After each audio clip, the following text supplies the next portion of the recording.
Hello, everybody. Welcome back to the Tech and Tactile podcast. As always, my name's Cody, And I'm Michael. and today I had a bit of a story continuing on from last week's episode that would lead into some, fun little topic, and that's about compilation discs. What last week, we talked about emulation and all kinds of cool stuff, Mhm. but well, I wanted to lead in with a story and then talk about compilation discs because they're actually a big part of my childhood, and uh it's just kind of a cool thing that I really wouldn't be able to discuss in a whole lot of detail. So I figured, why not just talk about it now, just for the heck of it. Right. So, growing up as a kid, I was a big Sega kid. I grew up with a lot of Sega properties and everything, and had a lot of their consoles and loved it. And I was there with the Dreamcast and watched it die, sadly. Yep. And when it did, I didn't know what was coming next for Sega, and I was just like, depressed. Like, damn, I'm gonna lose out on all my cool Sega franchises. And then next thing I know, they show up on the GameCube with all their Sonic games and stuff. And Mhm. I got a little game growing up called Sonic Mega Collection on the GameCube, and oh boy, let me tell you, it led me down a rabbit hole that I didn't think that I would go down, but I grew up playing a lot of the Sonic games on real hardware, Mhm. but I never had Sonic 3. I had 1 and 2, but Mhm. 3 I never did have. So that was the first time I ever got to play Sonic 3, and it was technically through a compilation disc, which was emulation, like we touched on last week. Correct. And it was a cool experience to be playing a Sonic game on a Nintendo console. And that's kind of what I wanted to talk about today. Really just about, well, compilation discs and plug and plays, because I don't really have a huge I don't really have a lot to say about them that could take up, forever. So why not talk about them today? Right. Yeah. So yeah, I wanted to talk about that. So yeah, Sonic Mega Collection. It was the first time I ever really was introduced to what emulation is, because I told the story about how I found out that you can play Mhm. Mario 64 on a PC and everything. So like, I didn't know that what I was playing was technically emulation, A lot of because it people is. didn't realize that it was classified as emulation when it released back for the GameCube in 2002 either. No, I mean, I don't really know if people really understood, emulation back then, unless you were a developer for Right. emulators. But honestly, it was a hell of a good collection. Like, Mhm. it had so much content. I mean, we're talking multiple games, Mhm. like, a bunch of Sonic Genesis games, Game Gear games. It Yep. had comic book covers, concept art, a kick-ass menu theme that was just so memorable. Yep. Uh, like, literally, like, it's so good. And that was like a big key part of my Yeah. childhood. And it comes to find out that there are other versions of that game that I never even knew existed, that had altered or different ROMs on there. Yep. I Um, grew up with the one after yours. yeah, Mega Collection Plus. I was super jealous because, like, I had a GameCube back in the day, and I didn't have a PS2 until much later. So whenever I found out that the Plus version was PS2 and Xbox, oh man, I was pissed. I didn't know there was a PC version. Otherwise, I probably would have got it because I had a PC back in the day. But I mean, I think that PC version was pretty niche because I didn't know it existed until much, much later. I would also That imagine, given the time frame, that the console variants of that would have been a lot more comfortable to play. more than likely, yeah. PC games back in the day with controller support was well, it was weird. It was before the Xbox 360 era, so controller support was kind of hit and miss with Mhm. certain games. But yeah, the Mega Collection Plus. I mean, I love the original, but Plus just kind of blows it out of the water whenever it comes to its content. And Right. Yeah. If I remember correctly, the original collection, back for the original GameCube in 2002, it was the predecessor to Plus. It was created to kind of showcase Sonic's history at the time and introduce its wide Genesis library to newer fans that never heard of it, especially for Nintendo audiences, considering that back in the day for the hardware divide and the company divides that were going on at the time. So you had, I believe it was 7 that you had right out the gate, which included Sonic 1, 2, and 3, Sonic and Knuckles, 3D Blast, Spinball, and Dr. Robotnik's Mean Bean Machine. Right. Yeah, and there may have been more that you could unlock, but I'm not certain about it. But yeah, I mean, way to remind me that the Dreamcast died, asshole. Sorry about that. That's kind of why they did it. I'm pretty sure, just to introduce a new group of people to that kind of thing. But yeah, it was a hell of a collection. And then Plus came out and had even more games onto it. I mean, like my thing that I like doing was honestly just it was that menu music, man. I liked looking at those comic book scans that they had and just listening to that music. That's a pretty big nostalgic little Right. tickle for me as a kid.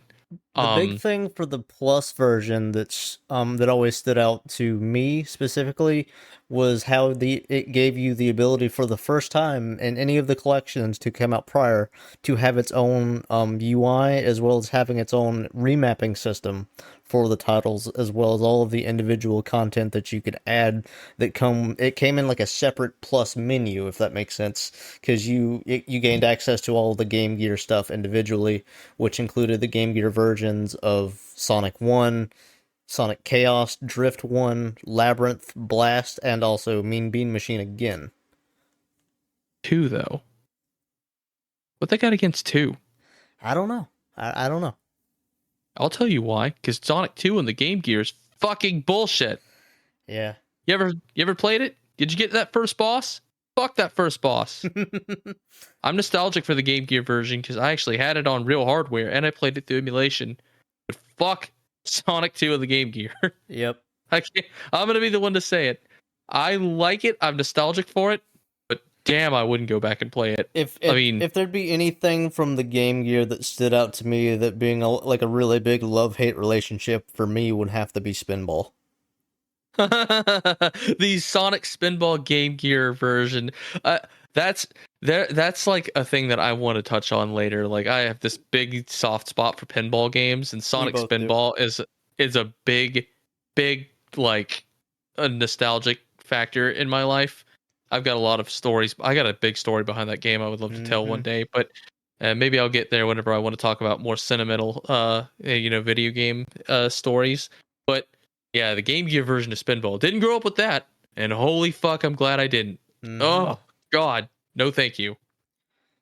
But it's kind of funny. I keep talking about Sonic because like they just kept busting out like a bunch of compilations because they had the Sonic Gems collection. So and I had that on GameCube. That kind of touched on something that I wanted to ask you as well. What was your favorite kind of hidden game that you could unlock, or what was your favorite like unlockable from the collection that you played? One of them had, I think, Vectorman. I don't remember which collection had it, but I remember it was on one of the collections. It was Vectorman. Hard as hell. Like that was a hard ass Genesis game. That was probably my favorite thing that I unlocked. That or yeah, I'd have to say that or Rystar. Right, yeah. One of them also had Rystar. A lot of people forget that was Sega's baby for a little while. Yeah, Rystar was like a hidden gem for me because I didn't grow up playing that on original hardware. That came through a compilation later. Sega killed it, not just with Sonic compilations, but with compilations in general. Like there was like a Genesis Classics collection on PS2 that I played. I had like Altered Beast, Golden Axe, like 1 and 3 and all that on there. And then I had Rystar. It had like the Mega Drive version of Streets of Rage 2 and a whole bunch of other stuff. Like and don't forget my personal favorite of the Mega Drive collection that came out on the PS2 and I believe 360 later on as well. My favorite title from that collection specifically is always going to be Comix Zone. You picked a hell of a title to have a favorite nostalgic thing for, dude. I'm very nostalgic for its music, I will admit. Did you ever beat it? Don't lie. I don't believe I did, but hell if I didn't try.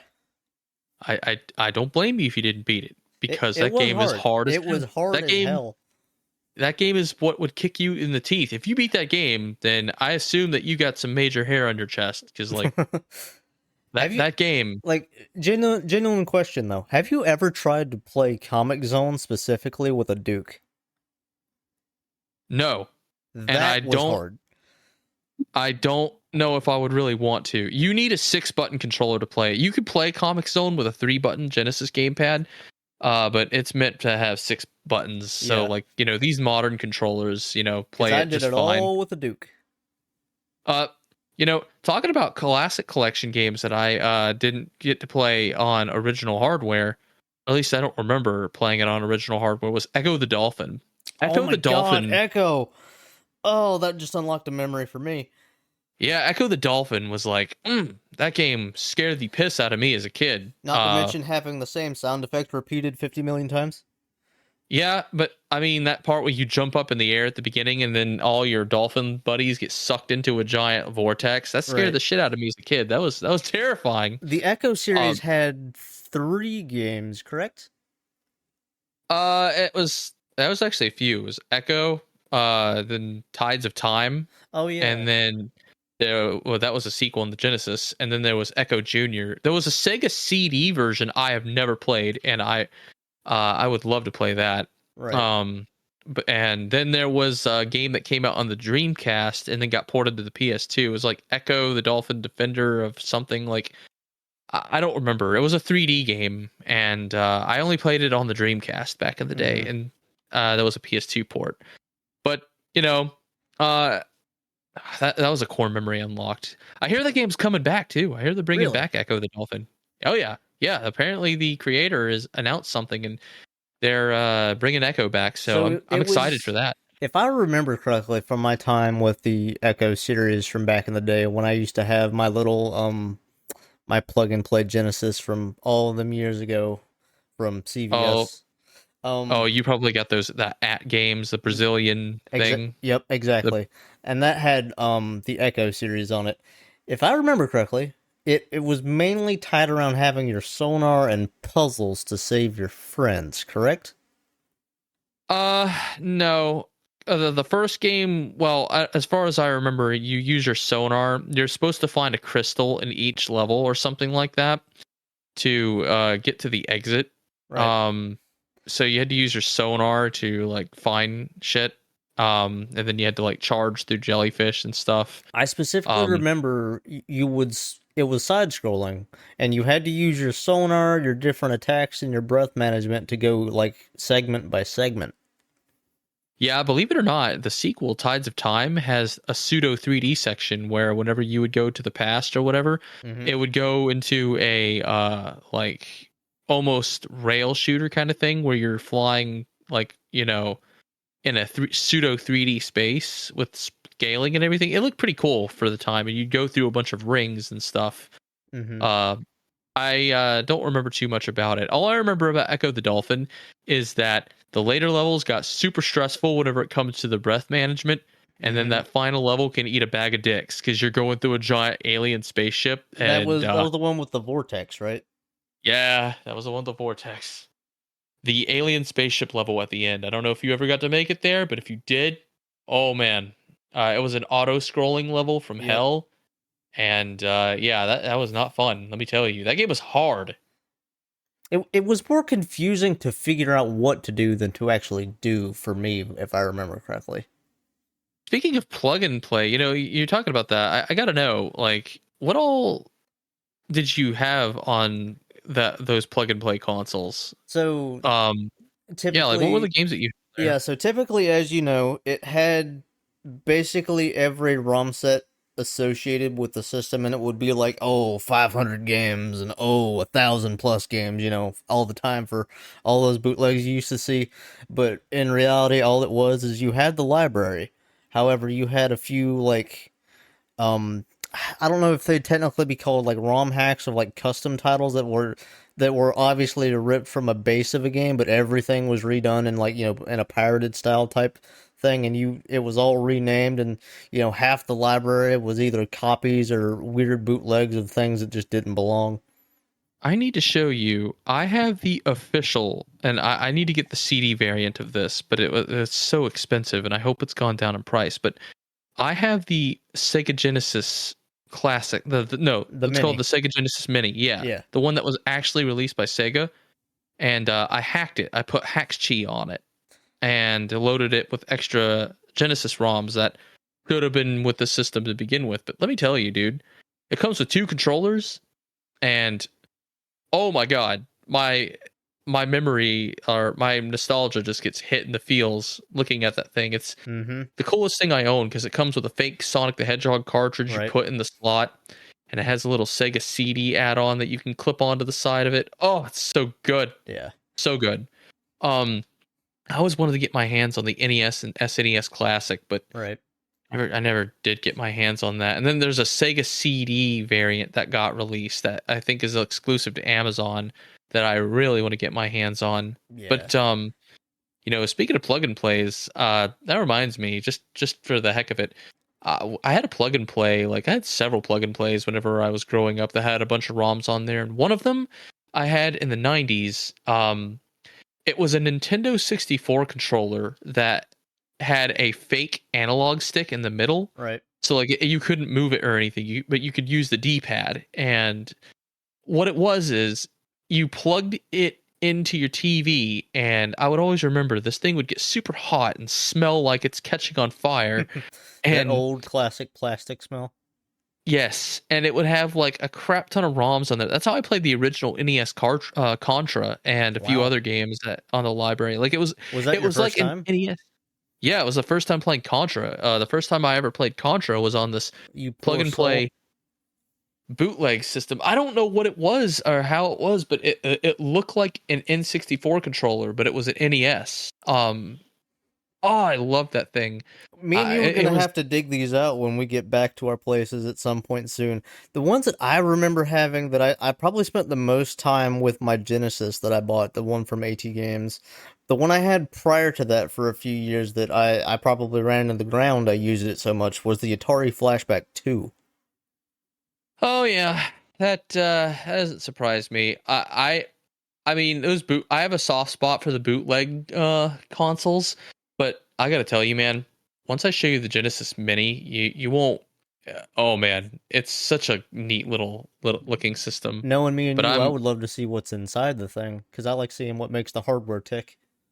oh yeah, for sure. I would love to do that one day. Actually, if I ever bring back another episode for the podcast of just talking about nostalgic shit that I love, I would like to talk about the TurboGrafx 16 because Oh like boy. you can get the TurboGrafx 16 Mini You or know the PC exactly Engine the Mini. first game me and you would talk about for that too as well.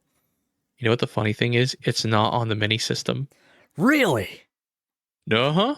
Really? For shame. The other one is For the shame.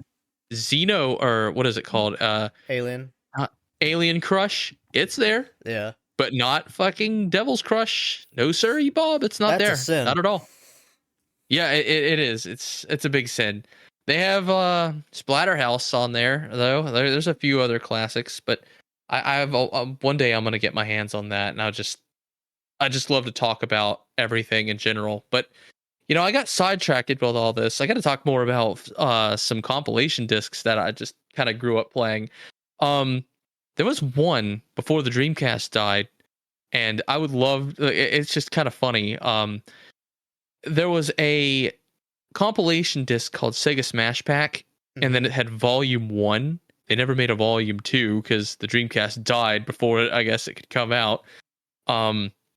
But that's how I played a few games for the first time, which was weird. Like I played, ironically, Shining Force and Phantasy Star 2 for the first time on Sega Smash Pack. Technically, So you had Volume 1, correct? yeah, that's all that was on there. Like, That well, would be the one that had Vectorman on it. right. That's where I first played it. Vectorman for the first time. Also, that's where I played Golden Axe for the first time. I didn't actually get to play that on official hardware. I had Golden Axe for the first time on my AT Games Genesis. See, that was a better experience than the Sega Smash Pack because that sound, the emulation sound on there was it was not good. It was. Also, I was a little upset as well for the the pack collections because Comix Zone wasn't included until a later release. On what? For Sega Smash What? Pack, it wasn't released till Volume 2. Wait, there's a volume 2? Yes. There's a few different ways it was set up because you had the Dreamcast version. Yeah, Sega Smash Pack Volume 1. There's 4 different editions to what that came out on. It was split up into 2 volumes for the PC discs. Then it came out on PC discs? Yeah, it came out on PC discs. What? Yes, it did. Hold up. Wait a minute. What? Mm-hmm. Okay, that makes sense. There was some Windows games And on it's there funny like you could because play the PC versions had things exclusive to them that were nowhere else, the fuck. including I'm Comic just Zone. finding What? I'm just finding out about this. I had no idea. Like, Yep. okay, so I played Virtual Cop on there on the one for the Sega Dreamcast, and then there was a game called Sega Swirl. Fucking Yep. love that. And they would both say That was a bonus Windows title as well. CE. Right. They said Windows CE games, and I was like, wow, Windows is running on Dreamcast. Okay, it's cool. But I didn't know there was like other versions of this. Like, Yeah. Don't feel bad though, because it definitely wasn't the most not looked at version. If you want the version that was the most neglected, it was the one that came out on GBA. Sega Smash Pack? Yep. There's a Sega Smash Pack on GBA. No, I gotta see this. Oh, the emulation must be so bad. There was only 3 games for the GBA version.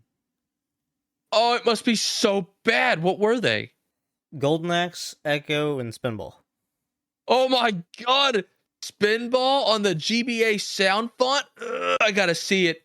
Oh man. I got I know what I gotta go look at this up whenever I'm done recording this. Like, oh my god. A Sega Smash Pack is a big nostalgic thing for me. Like that was like what I played a lot back in the day, all with my buddies or my cousins who would come over. We'd play like get like Dreamcast controllers and play some Golden Axe or Streets of Rage on there. Streets of Rage 2. And that's how we would, go about things. So like the fact that they made more and oh man, they were I gotta trying to expand their market, but God, it failed miserably. See, when they released their classics collection on PS2 and then Xbox and everything like that, it was better because the emulation was way better after that.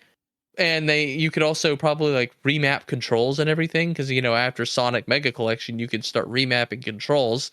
All a good accessibility for me. Yeah. Anytime you can remap controls is always a good blessing. Right, exactly. Oh man, I'm. Oh my god, I'm flabbergasted. My brain is now. It was one of the first collections that was trying to tailor toward the PC market for the PC ROM discs, and I don't know if you remember, but I had I forget which like DLC collection it was, but kind of off topic. I had the PC box for. I want to say it was Final Fantasy 11. It was Final Fantasy something. I think it was 11. And you know how the PC ROMs come in them big, thick-ass cases? Yes. It was the same for every one of them. Like every... Yeah, that's not actually... So I don't know how much of a big PC gamer you got to experience for physical PC games, but all PC games came in these ginormous ass boxes with multiple discs to install depending on VHS them. cases, but for PC games. They were huge. Like you would open up like a little box, like it's a little book, and then you would like pull the actual like, case out of the box, and then you'd open that case up, and there'd be more manuals. And reminds me kind of like what Lost Odyssey was on the 360, only way back in time. Kinda, a little bit. But oh man, my brain is fried. I was going to talk about some other compilation discs. Like this whole thing was literally about me talking about compilation discs, and now I'm just kind of like, I gotta go look at I love dumb things that really don't. I gotta look this. Another one that I'll kind of talk about for you. Probably one of the greatest marvels of hardware and what it was able to pull off with the hardware for the year and the time and for what it had was Sonic Jam for the Saturn. I grew up playing that, and I gotta tell you, I spent most of my time in Sonic World, Mm-hmm. where you can run around in a giant 3D space. Right. Because seeing Sonic in 3D back then was kind of all I wanted to It see, was the first and time it ever happened too. exactly. And then I got to watch all these Japanese commercials that looked really insane, like the Sonic 3 Japanese Mm-hmm. commercial is probably one of my favorites. I love it. And then I got to see the sneak peek to the Sonic OVA, and I didn't get to watch that until much later in Right. my life because, like, I was like so interested. A Sonic anime? I'll watch that. Now, I don't know if this probably technically counts as an anime. At least I think it should. But probably one of my first exposures to Sonic media outside of, like, the old games on the Genesis and stuff growing up that I actually watched to completion when I bought the DVD for it was Sonic Underground. Oh God, you poor soul. Oh God, no! Get that out of my memory. Well, hey, you can't lie. It had a catchy opening theme, at least for the time. That had a catchy opening theme, but fucking ugh. He had a sister named Sonia, Yeah. and another one that was on the drums called Manic. Yep. Watching that damn show made me manic. Oh God. Yep. I mean, I got some nostalgia for it, but I'll take Saddam Sonic over that, or Long John Baldry or whatever his name is from The Adventures of Sonic the Hedgehog, because I love And I YouTube poop. believe, correct me if I'm wrong. This is digging in my memory of my brain, but wasn't Jim Cummings the voice of Robotnik for that? Yes, he was, and yeah, and it was awesome as hell. Very cool Robotnik. Yeah. Very very menacing. If You I know, if I had to pick my favorite two Eggman slash Robotniks of all time, it would definitely be Jim Cummings and Mike Pollock. Those two are the goats. hey, okay, man. Hey. Don't disrespect Dean like that. Dean Bristow is awesome. All right. Yeah. Sonic Adventure 1 and 2 and Heroes are really good. All right. Yeah. I mean, I ain't disputing you there. Had some kick ass music. Fuck me. I was going to talk about all this cool compilation discs, and this damn episode ended up being nothing about, but like all about Sega and Sonic the Hedgehog and shit. Like, I may as well just call this episode Why I'm a Huge Sega Fanboy and Why I Wish the Dreamcast Didn't Die or some shit. I don't know. We'll figure all that out in Like, post.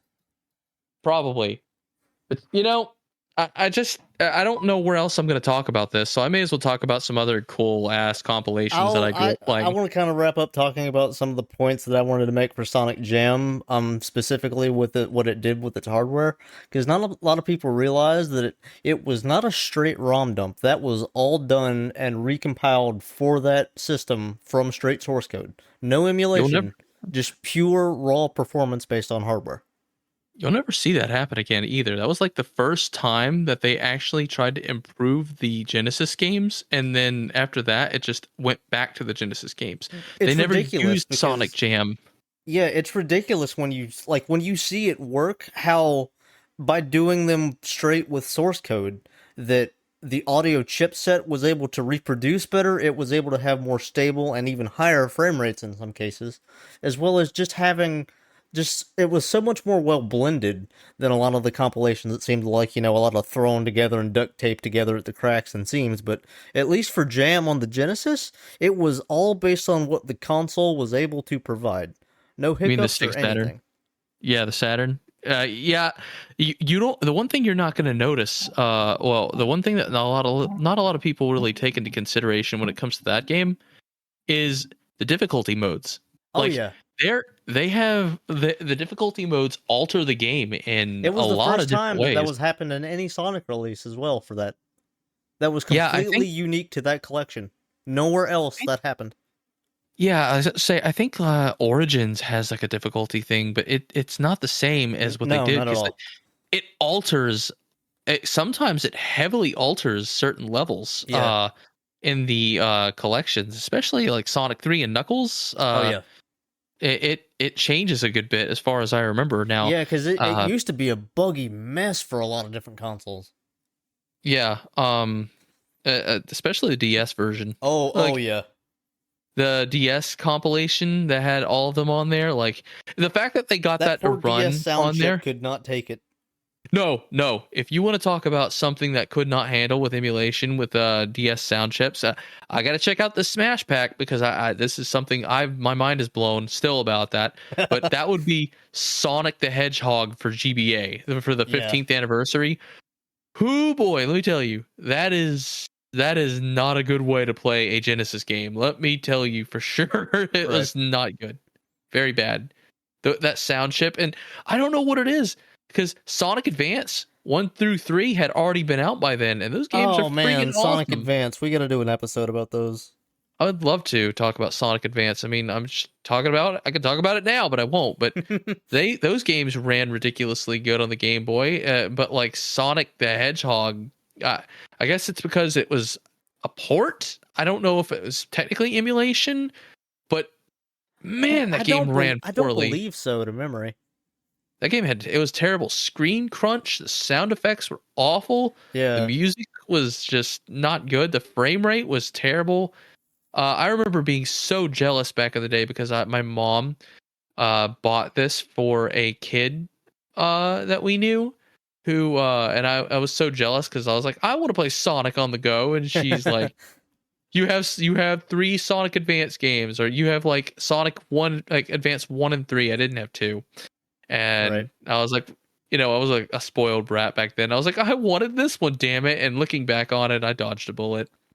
Yeah, I never owned Sonic Advance as a kid, or not Sonic Advance, Sonic the Hedgehog Advanced, or whatever it was. They were very unique titles considering the hardware that they were on.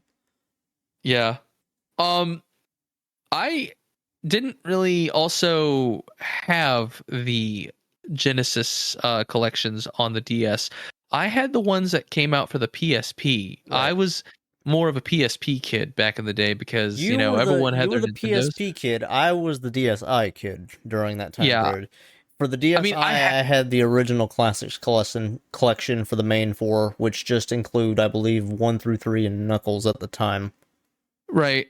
I had I don't know which one I had one on the PSP that had like a crap ton of Sega ROMs on there, and like I think it had like Comix Zone and a whole bunch of other stuff. I don't quite remember. It's been a while. Like I had quite a few compilation discs of emulation on the PSP, including Namco Arcade, or not Namco.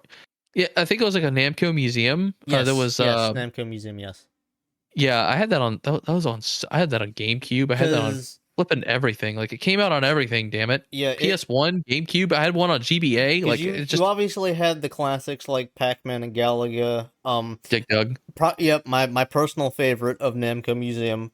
May it soul rest in peace. Dig Dug will forever love that game and its soundtrack. There was one I had on the GameCube where they had like arranged versions of each game, and I remember playing Dig Dug arranged where it had boss fights and everything, and I love that. That was so good. But damn it, everything I ever owned, I had Namco Museum. I had it on PS1, I had it on flipping GBA, I had it on GameCube, I had it on like Xbox 360, like everywhere there was a Namco Museum. I played Dig Dug religiously when I had it. I had on the PSP. I had a Midway arcade collections, and that's how I got introduced. Yeah, I got introduced to a lot of stuff. That reminds me of MK. What was it? MK1, and it had Rampage. I want to say. Yeah. So this one, it had like a Gauntlet, the original Gauntlet for arcades. Yeah. And then it had Rampage, and then it had some kind of robot game, like where you're running around in a weird 3D space. I don't remember all the arcade games on there. Another compilation disc that I absolutely loved growing up playing was what was it called? Intervision Lives or whatever it's called. It's the game that had all the Intellivision Lives. That's what it's called. This is gonna be not really remembering my my Midway quite well, but didn't NBA Jam, wasn't that involved with Midway? I believe so, but I don't think that was on any compilation that I got to play, unfortunately. I don't think they had NBA Jam on there as far as I remember. Right, yeah. I had that on Xbox Live Arcade, and NBA Jam is... Because you had a lot of Midway crap on plug and plays as well. Oh yeah, that was so much. Yeah. Like so much Midway games. It was Uh, sad because they didn't focus on the quality. They just wanted you to slap two AA batteries and an RC cable to your CRT and call it a day. right. I had I had a lot of see there was this Spider-Man plug and play that I had that was like it was Oh no, weird. not that one. It looked like a Spider-Man head with like a giant Spider-Man dick as a control stick. It That's looked exactly what it ridiculous. was. That's It looked exactly. There's no other way to say it. That's exactly It what it had some was. kind of really crappy side scroller on there, and then it had one where you climb around a building disarming Well, bombs and was some. it? Wasn't that side scroller the one for G? Like, was that not GBA or no? I can't remember. Hell no, it was its own thing. It was not. These weren't ROMs. This was its own little crappy thing. And then my cousin had a SpongeBob one that looked like his head, with the control stick for the nose and his eyes with the buttons, and it was just a whole bunch of random ass like Right. things that you'd play. Those aren't specifically emulation, but you know. See, I was going to talk about all this cool compilation stuff. I had all these stories in mind about all the cool things that I got to play, and now I'm sidetracked because now there's more shit that I didn't get to enjoy as in my childhood. That Well, hey, at least me and you can both collectively say that when it comes to compilation discs, we know everything about Sega because that's apparently all that the majority of the market was for us, and oh, I apparently was for going other to talk people. about. I had all these cool stories about Namco Museum because it's on flipping everything, and That it uh, was. and and then enter uh in what was that? Intervision Lives? No, what? Not Intervision. Midway. Damn it!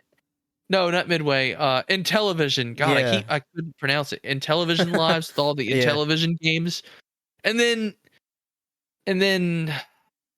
Oh man, my brain is fried. I gotta go get. I gotta go find Sega Smash Pack. I need to complete my childhood. Yes, you now need It's to like complete your childhood. it's like seeing the first movie of something and you're like, "There's a part two to this, right?" And then you find out years later that there was a part two because you know didn't get to watch part two at the time, and All right. now I got to go complete my crappy childhood. So maybe I'll talk more about flipping like compilation discs that come to my mind because Oh. there's so many, and I have so many stories that I'd like to share. But Well, folks, there may be a compilation disc episode part 2. yeah, time, yeah, okay, Let this us is know your looking thoughts interesting. down below in the comment sections where you're able. If you would like to, Huh, always leave us some feedback on our website at techandtactile.com. cool. Yeah, do that. And as always, uh, this is interesting. As always, stay accessible, folks. Indeed, stay accessible. Thank you.